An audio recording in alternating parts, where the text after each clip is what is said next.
Yan, at nabubuo na nga mga gwen yung yung baong project.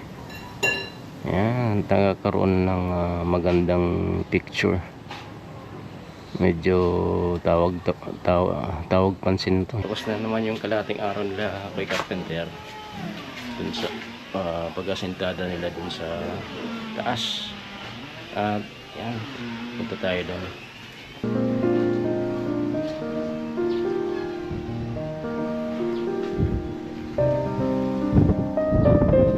Pansin kanina ayan, kasi kinumpute na yun ni Kuya Carpenter yung mga gagamitin na hollow blocks dun sa taas hanggang sa side.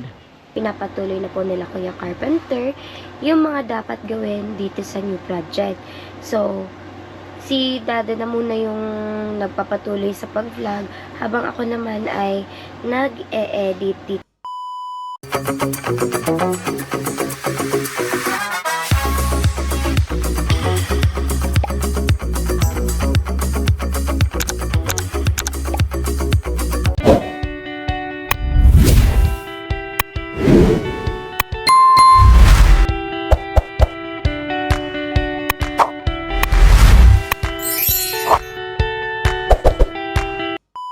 Mga Gwenny, at ito na po yung pang itong araw na trabaho nila Kuya Carpenter dun sa taas, asintado itong araw. At dumating na nga yung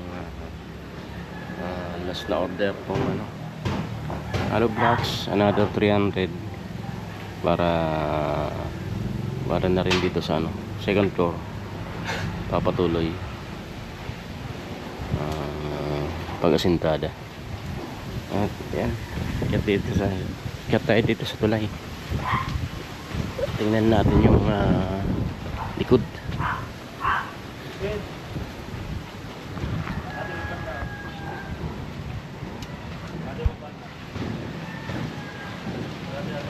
at nabalot na nga yung taas. At sinisimulan na rin yung sa gilid. Nasa likod pala, likod.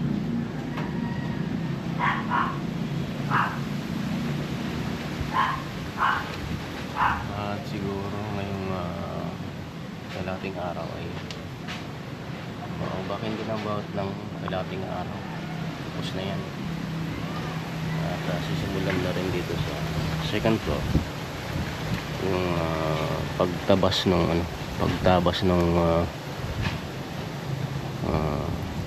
portion ng bubong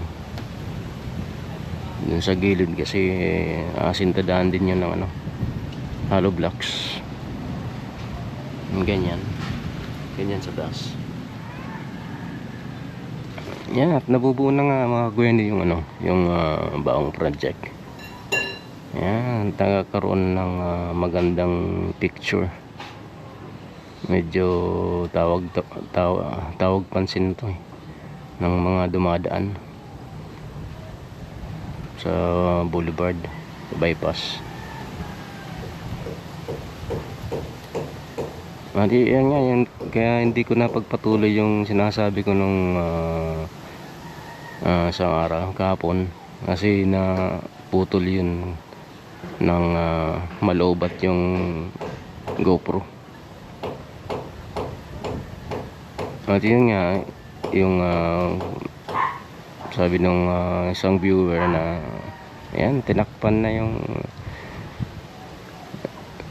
pinagawang bahay ng Team Paway dito sa panibagong project, na kung may laman yung sinasabi niya na kahit below the belt para kay Gwen ay hindi nilang inintindi ni Gwen, kasi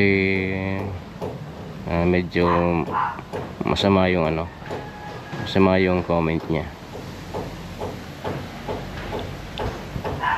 Okay lang sa sa comment na yung pinagawang bahay ay natakpan na, kasi may purpose siya gaya ng sinasabi ko doon. kahapon na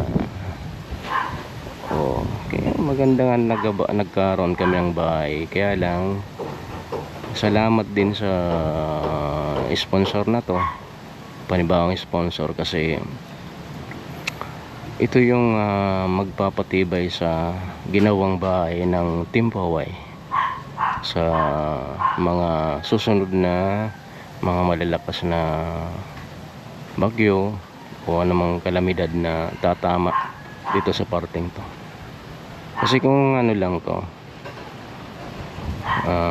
standing alone lang tong bahay na pinagawa ng Team Poway ay hindi to magtatagal sa mga bagyong dadating. Kasi yung mga tinatayong structure dito sa malapit sa lake ay talagang kung hindi masyadong matibay ay gigibain niya ng bagyo. Kaya laking pasasalamat namin dito sa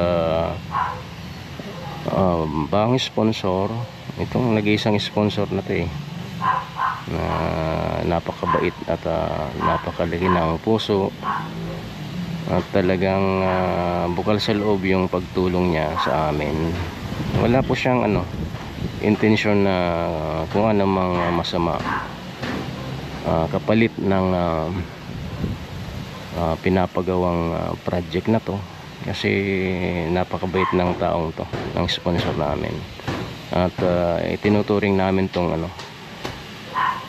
kapamilya, isang kapamilya na nasa malayo, kasi talagang feel niya yung nararamdaman namin. Kung hindi dito sa sa project na to, bagong project, ay talagang baka tinuklap na tong bagyong Juan. Kasi masyadong malakas yung hangin ng bagyong Juan yung lalat yung habagat.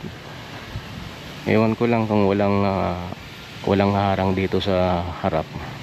Ewan ko lang kung saan aabutin tong bahay na to.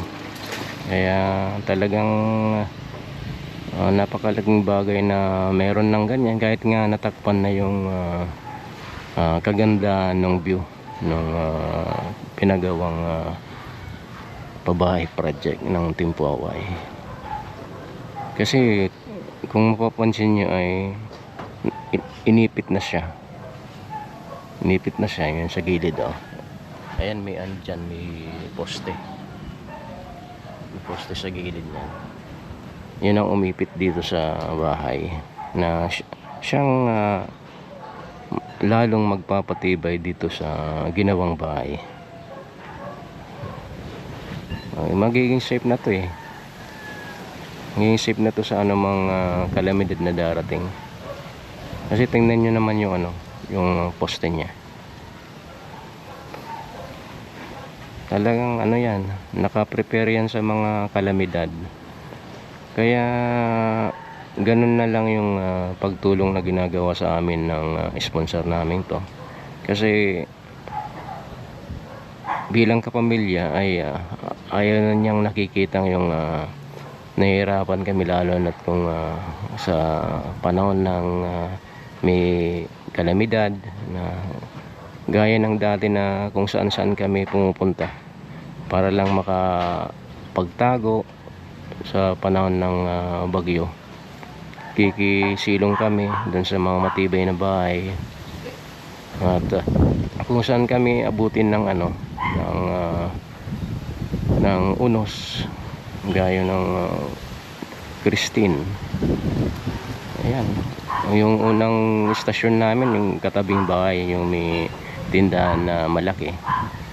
Tapos second station namin yung mas malaking bahay dun sa kabilang kalsada.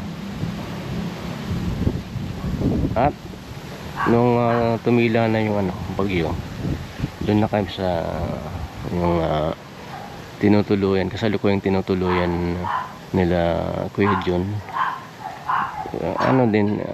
Kamag-anakan din namin yun. Kaya lang nung panahong Christine ay nalubog din yun sa baha, yung harap nun, at kasama yung sa loob.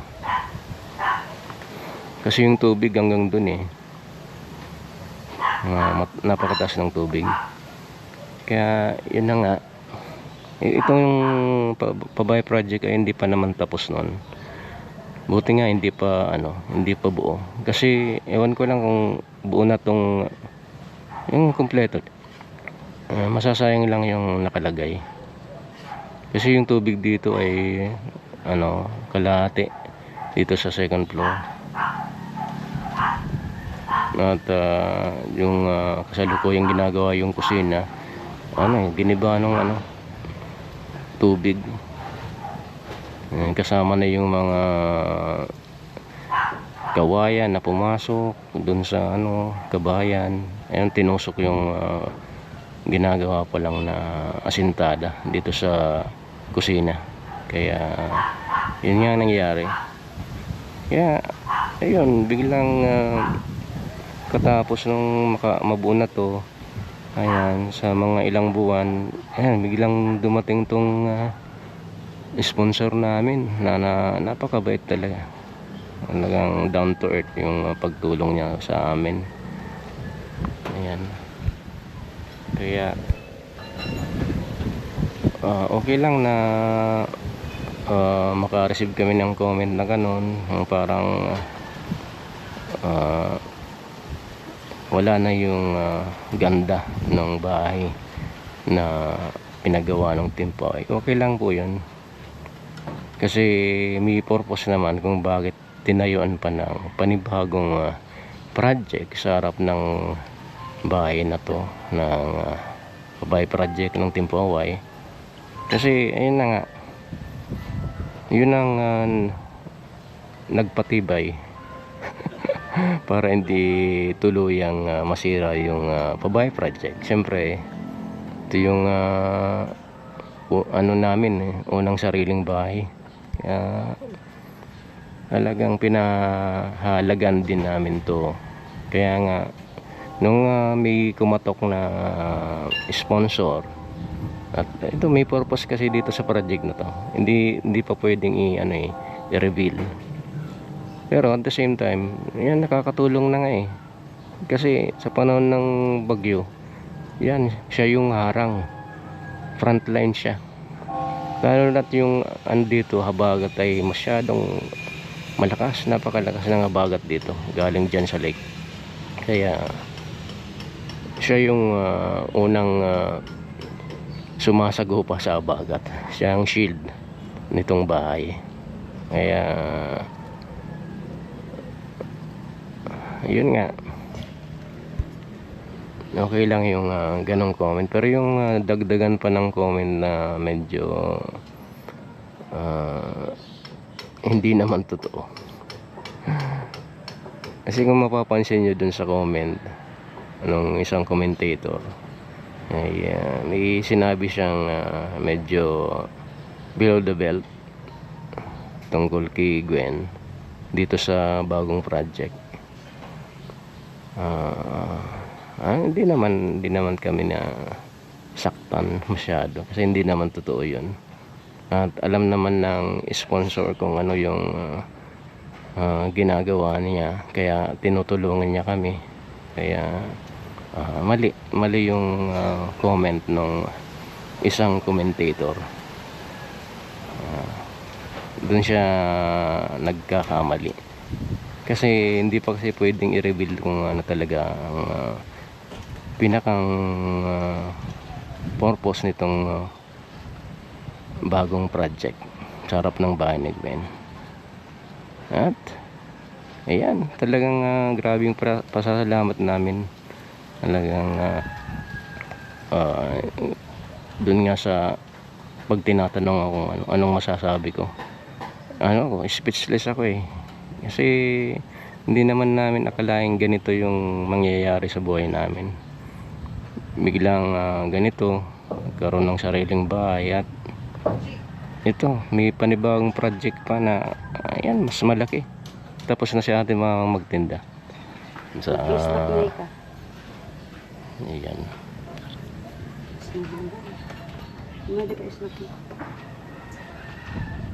Siguro to, paldo na. Kasi nagtitinda sa bypass paggabi, titinda pa sa kabilang kalsada pag umaga. Kaya paldo na to.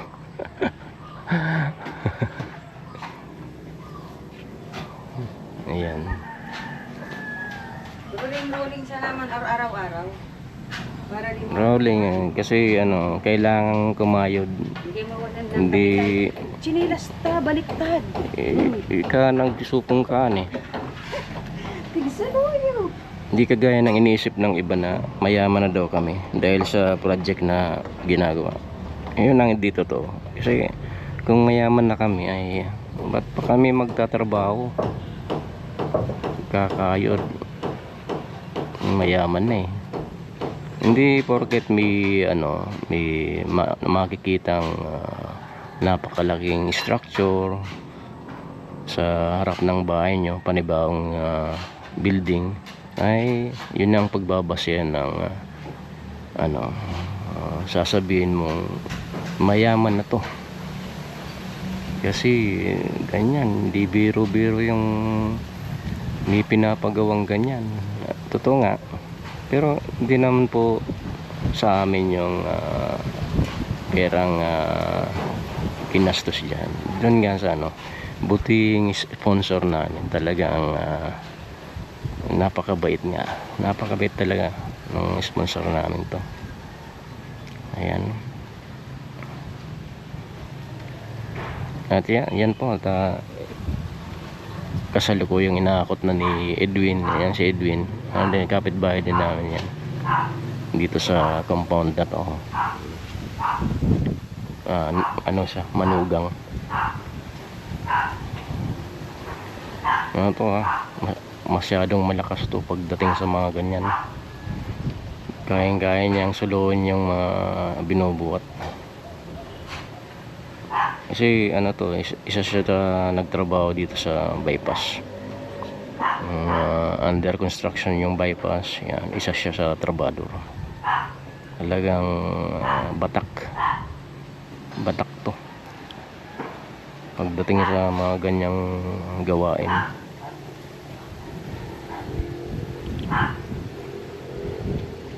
Ayan. At kaya nga dyan na pinapaano ni Kuya Carpenter, second floor, pinapatambak kasi yan ang susunod na gagawin nila. Ayan, dyan na muna update natin mga Gwen dito sa pang 7 araw na trabaho dito sa project sa harap ng bahay ni Gwen. Yan, patuloy na paring gumagawa si Kuya Carpenter sa taas. Kinukumpleto na yung likod.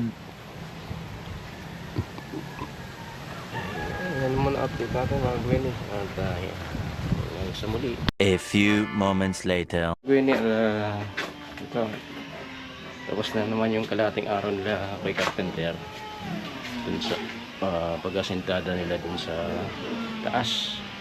At yan, punta tayo doon.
At tapos na nga yung dito sa taas, sa wakas itong araw na tinrabaho nila itong taas na to. Ayan. Mabibitin pa sa hollow blocks siya. Hindi. Bitin pa sa ano? Estimate Ano yun? 600.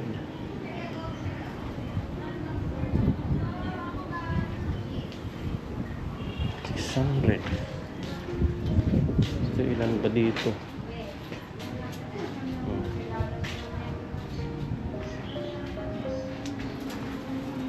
Ito na yung susunod nila, Kuya Carpenter, itong bubong na to. At ikakat nila at asintadaan. Yan. Yung sarado na dito, parte dito hanggang dun sa taas. Ayan. Ito na yung pinapasunod kong tatrabahuin nila para tanggal na tong yung bubong dito sa ilalim at hindi na tumulo dito sa loob yung tubig ulan pag umulan. Ayan. At yan ang po ang abangan natin kung ilang araw nila tatrabuhin to. Pero parang kulang yung hollow blocks. Kala ko sapat na.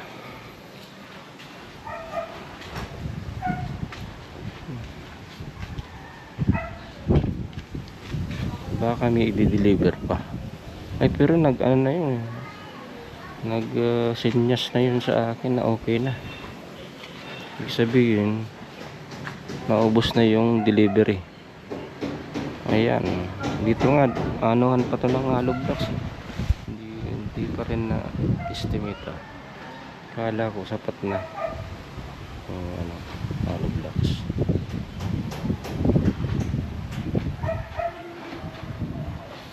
Ayan abangan na lang natin yung susunod na mangyayari dito. Yan naman update natin mga Gwen. Ito sa patuloy na paggawa ito sa project sa harap ng bahay ni Gwen. Ayan, abang-abang na lang hanggang sa muli. A few moments later. Ito pala yung iba, akala ko yun lang yung hollow blocks, kaya sinabi kong kulang yung estimate. Yun pala dito sa ilalim. Hindi ko ito napansin kanina Ayan. Kasi kinumpute na yun ni Kuya Carpenter yung mga gagamitin na hollow blocks. Dun sa taas hanggang sa side. Tapos kasama na nga dito at saka dyan sa second floor dito sa harap. May lalagay pa dyan. At sana maging sapat na to para naman may stock kung sakali. Ayan. Much later. Hello, what's up mga kagwani? It's me again, your one and only the Kuya Gwenny. So for today's video mga kagwani, pinapatuloy na po nila Kuya Carpenter yung mga dapat gawin dito sa new project.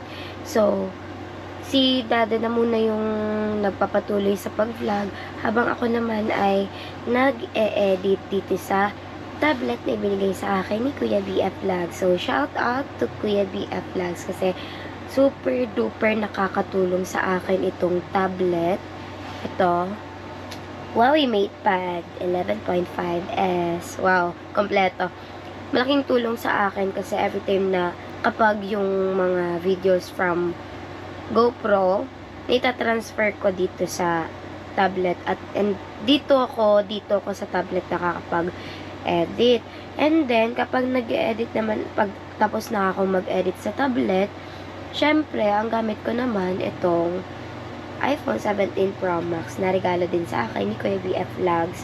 So yung mga nakapaloob dito is yung mga solo vlog ko, yung hindi kasama sila Dada and yung hindi about sa new project, mga sa pang outdoor yung mga kapag umaalis ako, nag-vlog ako dito nakapaloob. At ayun nga, sabi ko after ko mag-edit dito sa tablet, dito naman ako nag-e-edit para tuloy-tuloy yung pag-upload ko. So sa ngayon mga kagani, ibibigay ko muna kay Kuya Dada natin itong GoPro para may update kayo sa kaganapan dito sa new project. So, I'll be back na lang later. Bye!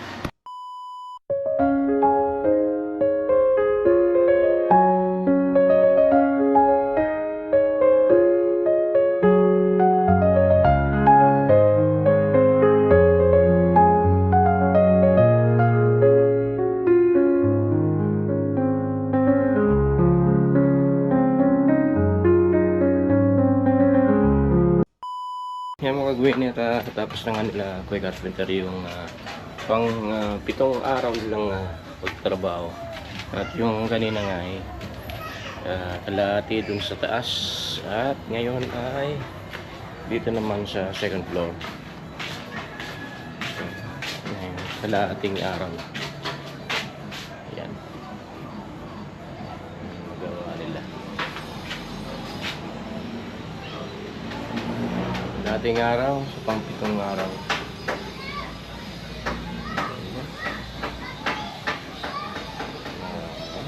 Bukas hindi lang kung ano yung unahin nila, yung pagkat ng nitong yero or mag-aasintada pa sila doon. Sana ito na yung unahin ni Kuya Carpenter para mawala na itong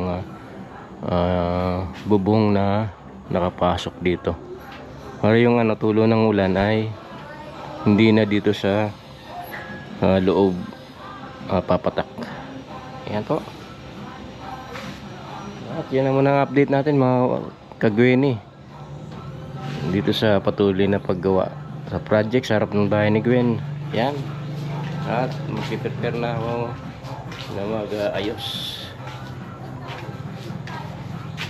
Mag-ayos dito sa tindahan. Sa labas.